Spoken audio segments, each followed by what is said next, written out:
Hello and welcome. I'm your host, Elizibar. We're going to talk about Star Trek, the Q conflict. Let me push that up so you can see it. Isn't that magical? The Q conflict, number 2. I really liked it. The first one was kind of boring because it was just like a setup. But this one starts off with funny stuff right at the beginning. It's like they're picking teams for dodgeball. The choice is yours.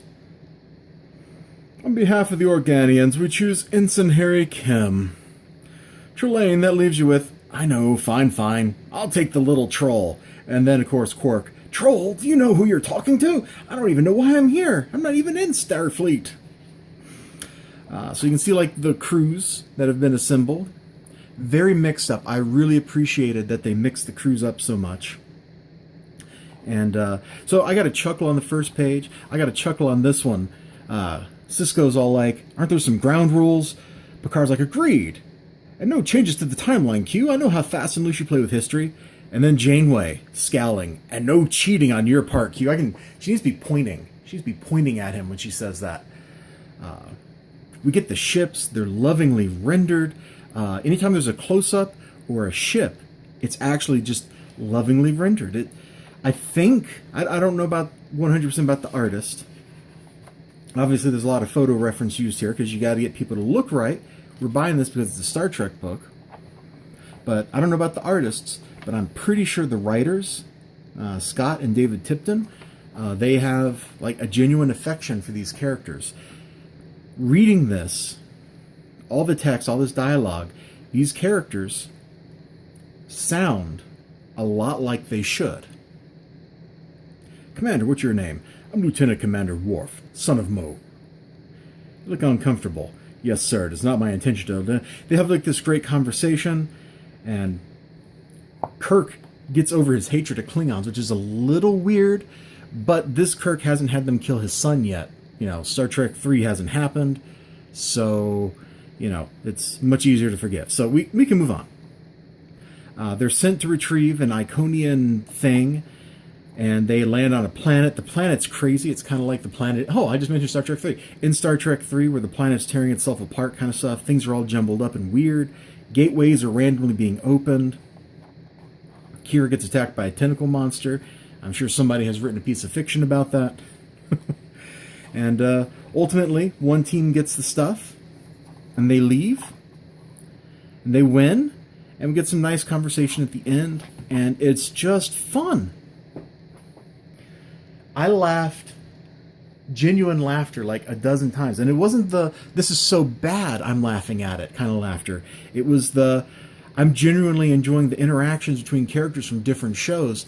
How Star Trek officers from different time periods with different cultures can assimilate together and make working teams. Like, it's really nice.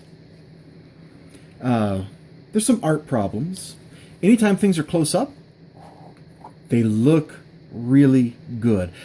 Like, Riker looks like Riker. Janeway looks like a super intense Janeway, like she wants to eat his head or something. Like she's ready to just dive into that skull. Okay, maybe that was a bad panel to use. But anytime we're kind of close up and the focus is on the characters, they look like they should. Anytime we're not, like this panel here, what is going on with Kirk's neck? How could you even tell that was Kirk? Really? But what is going on with that neck? He's got a giraffe neck.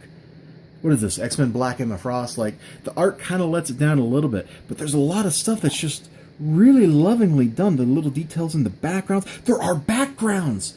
Holy crap! I read some comics and they have just like a flat color background. Look at this in the Iconian Chamber. There's details everywhere.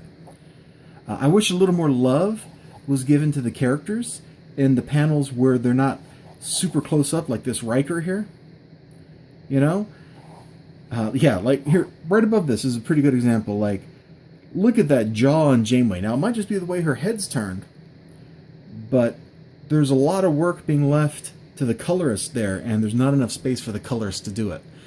So the art, I'm going to give the art a pass. Like, sometimes it's kind of nice. It really works well. when a figure is like the key thing in a panel.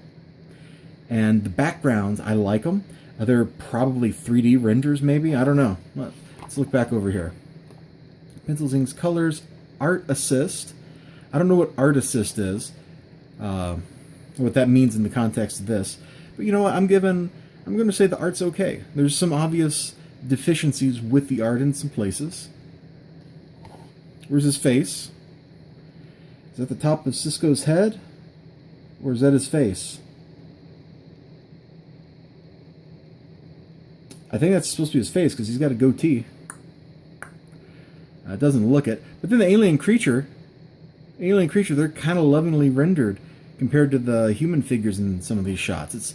It's definitely weird where the artist's attention kind of drifts around to. But I had a fantastic fun time reading this. Boy, I'm kind of loath to recommend IDW because I got beefs. You know, I got serious beef here. But I had fun. I really did. You might want to check this out. I think you can just about drop into this first issue without any other background. Like, you can read this little paragraph. Oh, God, I'm dying. You can read this little paragraph right here, and that'll fill you in on basically what you need to know to pick up here. But instead of using tensions, Q and the other godlike beings have decided to solve their conflict through a series of games, pitting captains against each other. Boom, now they're picking people. I almost bought this retailer incentive cover. It was only $6, but I decided I liked the Squire better. Also, the last panel. Oh, and maybe I should have looked this up before I got here. Somebody's watching the game. I don't recognize that face immediately.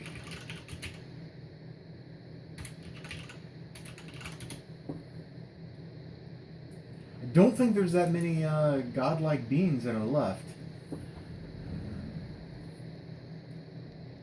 Is that supposed to be Charlie X? I just pulled his picture up.